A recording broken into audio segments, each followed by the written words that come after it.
بسم اللہ الرحمن الرحیم۔ السلام علیکم ناظرین، امید کرتے ہیں آپ سب خیریت سے ہوں گے۔ ہم آپ کے لیے ایک نئی ویڈیو لے کر حاضر ہیں۔ ویڈیو کا عنوان حضرت داؤد علیہ السلام اور ان کے انصاف کا واقعہ ہے۔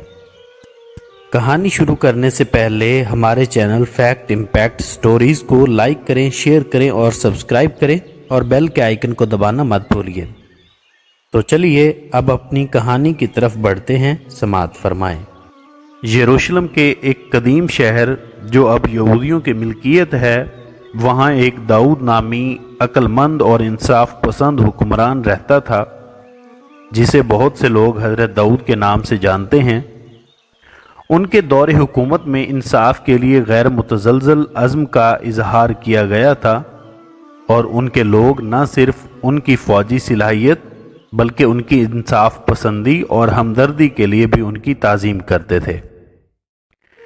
داؤد علیہ السلام ایک عرصے کے تنازعات کے بعد تخت پر چڑھے، جہاں لوگ ایک ایسے رہنما کے لیے ترس رہے تھے جو انہیں متحد کر سکے اور امن کا دور لے آئے۔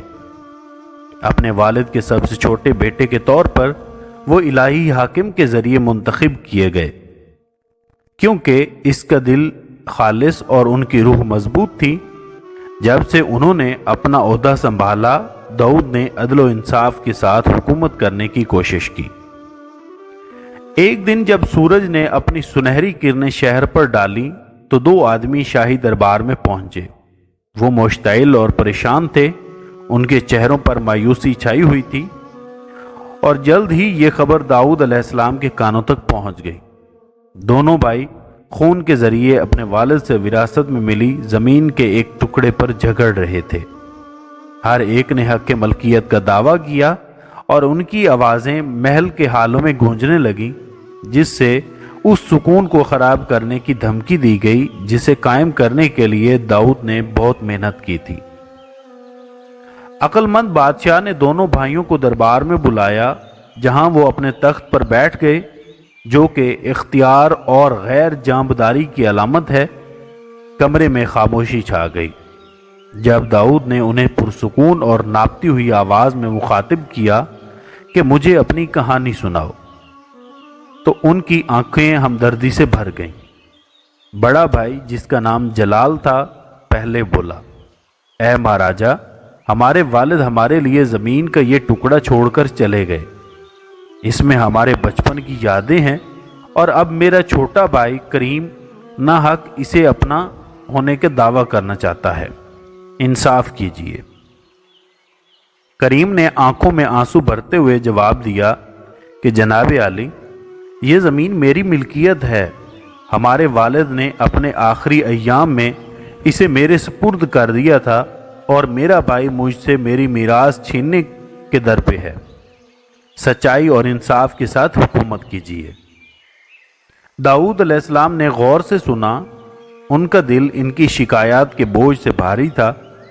ایک لمحے کے غور و فکر کے بعد انہوں نے ایک ایسا حل تجویز کیا جس سے متنازعہ زمین کے حقیقی مالک کا پتہ چل جائے۔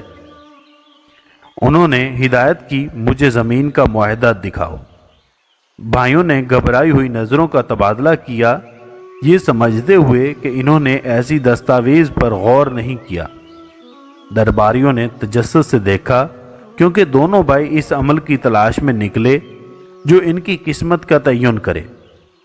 جب وہ اپنے گھروں کی تلاشی لے رہے تھے تو بھائیوں نے بازار میں ایک کمزور اور بوڑھے آدمی کو ٹھوکر مار دی۔ اس کمیونٹی میں ایک معزز بزرگ کے طور پر پہچانتے تھے۔ وہ اس کے پاس گئے اور اپنی پریشانی کا اظہار کیا۔ ابراہیم کے نام سے مشہور بزرگ شہر کے معاملات سے بخوبی واقف تھے اور بھائیوں کو ان کی جوانی سے جانتے تھے۔ انہوں نے ثالثی کرنے اور انہیں ایک منصفانہ حل کے لیے رہنمائی کرنے پر اتفاق کیا۔ محل میں واپس آ کر تینوں نے ایک بار پھر داؤد علیہ السلام کے سامنے پیش ہوئے۔ بادشاہ نے بزرگ کا خیر مقدم کیا اور غور سے سنا۔ جب ابراہیم نے متنازع زمین کی تاریخ بیان کی، کمیونٹی کے اجتماعی یادداشت سے ایک بابا جی کی حکمت سے ابراہیم نے انکشاف کیا کہ ان کے والد نے واقعتاً یہ زمین کریم کو سونپ دی تھی۔ کیونکہ کریم نے اپنے والد کے آخری دنوں میں خدمت کی تھی۔ تاہم زمین سے جلال کے جذباتی وابستگی کو تسلیم کرتے ہوئے ابراہیم نے ایک سمجھوتے کی تجویز پیش کی کہ کریم جلال کو زمین کا ایک حصہ دے دے، دونوں بھائیوں کو وراثت میں حصہ لینے کی اجازت دے دیں۔ داؤد علیہ السلام نے بڑے بزرگ کی عقل مندی کو تسلیم کرتے ہوئے منظوری میں سر ہلایا۔ بھائیوں نے قرارداد کی انصاف پسندی سے متاثر ہو کر سمجھوتا پر رضامندی ظاہر کی۔ منصفانہ فیصلے کی خبر پھیلتے ہی شہر نے خوشی منائی اور دانش مندانہ اور منصفانہ حکمرانی کے لیے داؤد علیہ السلام کی شہرت اور بھی مضبوط ہو گئی۔ اگلے سالوں میں داؤد غیر متزلزل عزم کے ساتھ انصاف فراہم کرتا رہا۔ اس کی عدالت انصاف کی علامت بن گئی، جہاں سب سے ادنا ترین شہری بھی اپنی شکایات کا ازالہ اور تسلی کر سکتا تھا۔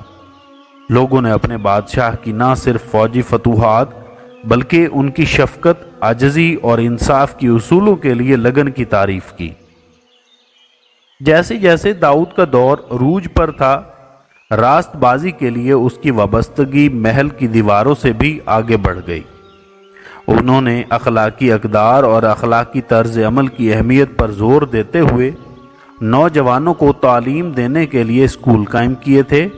اس کی تعلیمات تنگ گلیوں اور ہلچل سے بھرے بازاروں سے گونجتی تھی، جس نے ایک نسل کو انصاف اور ہمدردی کی خوبیوں کی تقلید کرنے کی ترغیب دی۔ پھر بھی قیادت کی آزمائش صرف گھریلو معاملات تک محدود نہیں تھیں۔ داؤد کو بیرونی خطرات کا سامنا کرنا پڑا، کیونکہ پڑوسی ریاستوں نے اس کی حکمرانی کی طاقت کو جانچنے کی کوشش کی۔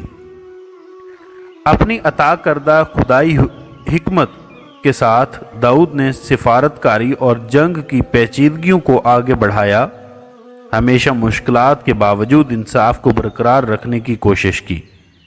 داؤد کے دور حکومت میں سب سے مشکل لمحات میں سے ایک اس وقت آیا جب اسے ایک پڑوسی مملکت کے اپنے کمزور شہریوں کے ساتھ ناانصافی کی خبر پہنچی۔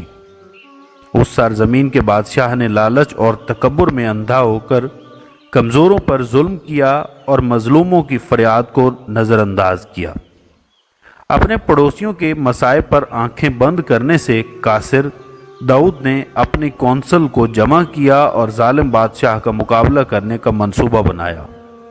اس نے امن اور انصاف کا پیغام دینے کے لیے ایلچی روانہ کیے، ظالم پر زور دیا کہ وہ اپنے اعمال کے نتائج کا سامنا کرنے سے پہلے اپنی روش بدل لے۔ تاہم ظالم بادشاہ نے داؤد کی انصاف کی درخواست کو مسترد کرتے ہوئے سرکشی کے ساتھ جواب دیا۔ حالات کو سدھارنے کے لیے پرعزم داؤد نے اپنی فوج کو فتح کے لیے نہیں بلکہ مظلوموں کو آزاد کرنے اور پڑوسی ریاست میں انصاف کی بحالی کے لیے متحرک کیا۔ دونوں فوجیں میدان جنگ میں آمنے سامنے ہوئیں اور پہاڑیوں سے تلواروں اور ڈھالوں کی آوازیں گونجنے لگیں۔